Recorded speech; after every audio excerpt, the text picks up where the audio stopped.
ये कहानी एक ऐसी लड़की की है जो असम घूमने जाती है और जहां पर एक होटल में उसके साथ एक भूतिया वाकया पेश आता है। ये घटना पिछले साल मेरे साथ तब हुई थी जब मैं अपने दोस्तों और मेरे बॉयफ्रेंड के साथ शिमला की यात्रा पर गई थी। ये भारत का एक प्रसिद्ध हिल स्टेशन है। मैं असम में रहती हूँ। 3 घंटे की फ्लाइट और 4 घंटे ड्राइव करने के बाद हम शिमला में थे। आखिरकार हम अपने घूमने की जगह तक पहुँच चुके थे। हमने अपने होटल में चेक इन किया पर हमने कमरों को चेक नहीं किया क्योंकि हमने उन्हें पहले ही ऑनलाइन बुक कर लिया था और हम थोड़ी जल्दी में भी थे। इसलिए हमारा सामान होटल में रखने के ठीक बाद हम प्रसिद्ध मॉल रोड को देखने निकल गए, जहां पर कुछ पुरानी बिल्डिंग्स थी जो औपनिवेशिक युग कॉलोनियल ईरा से संबंध रखती थी। होटल आने के बाद हमने महसूस किया कि वह होटल काफी सुनसान लग रहा था क्योंकि वहां पर केवल 3 से 4 ही स्टाफ मेंबर्स थे और वहां बहुत ही कम गेस्ट्स थे। वैसे शिमला पर्यटकों के लिए काफी चर्चित स्थान है, पर वह समय जनवरी का था और उस समय उस जगह पर ठंड भी पड़ रही थी, इसलिए भी शायद कम संख्या में वहां पर लोग मेहमान थे। मैं अपने बॉयफ्रेंड के साथ एक ही कमरे में रुकी और हमने रात के खाने का ऑर्डर देने का निश्चय किया, पर जैसे ही मैंने रिसेप्शन पर कॉल लगाई तो मैंने एक स्टैटिक साउंड को महसूस किया। ऐसा लग रहा था कि जैसे किसी ने फोन उठा लिया है और वह कुछ कह रहा है पर किसी कारणवश उसकी आवाज सुनने योग्य ही नहीं है।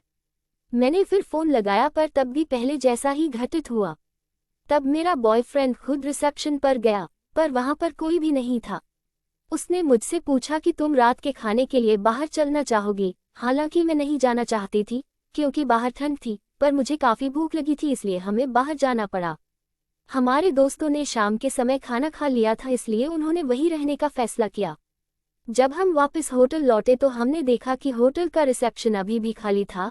हमने सोचा कि शायद ये होटल सस्ता होने के कारण यहाँ की हॉस्पिटैलिटी अतिथि सत्कार इतना अच्छा नहीं है जितना बड़े होटलों का होता है।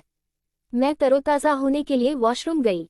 अंदर मैंने वॉशरूम के दरवाजे पर हल्की हल्की सी दरवाजे को खटखटाने की आवाज़ सुनी तो मुझे लगा कि यह मेरा बॉयफ्रेंड होगा, तो मैंने उससे कहा कि 2 मिनट रुको। पर दरवाजे पर खटखटाने की आवाज़ आती रही तो मैंने दरवाजे खोलकर उससे कहा कि तुम्हें क्या समस्या है, तो वह अपने मोबाइल में गेम खेलता हुआ मेरी तरफ आश्चर्य के साथ देख रहा था। ये काफ़ी अजीब था क्योंकि मैंने साफ रूप से कुछ तो सुना था, पर मैंने सोचा कि शायद बाहर ठंडी तेज हवा चल रही है जिस कारण से भी किसी प्रकार की आवाज़ हुई होगी जिसे मैंने सुना होगा। चूंकि हम थक चुके थे इसलिए जैसे ही हम बिस्तर पर लेटे हमें नींद आ गई।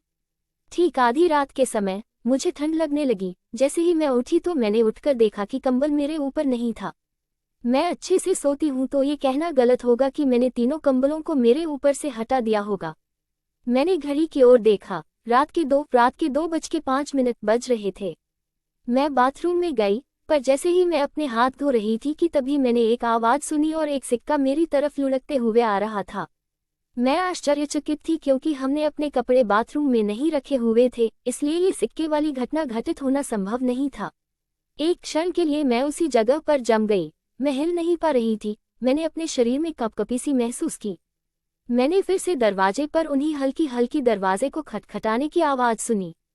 इस क्षण मैं चिल्लाना चाहती थी। मैंने अपनी आंखें बंद की और मैं प्रार्थना करने लगी और आवाज़ें बंद होते ही मैं तेजी से पलंग की ओर बढ़ी और मैंने अपने बॉयफ्रेंड को जगाया जिसने कुछ भी सुना था। बाद में जब मैंने उसे सब कुछ बताया तो उसने बाथरूम को चेक किया और उसे वो सिक्का मिल गया, पर इस बात का पता नहीं चला कि वो आया कहाँ से था। मैं पूरी तरह से डर गई थी, पर मेरे बॉयफ्रेंड ने किसी तरह मुझे समझाया और कहा कि आज रात हम यहाँ रह लेते हैं और कल सुबह होटल बदल लेंगे।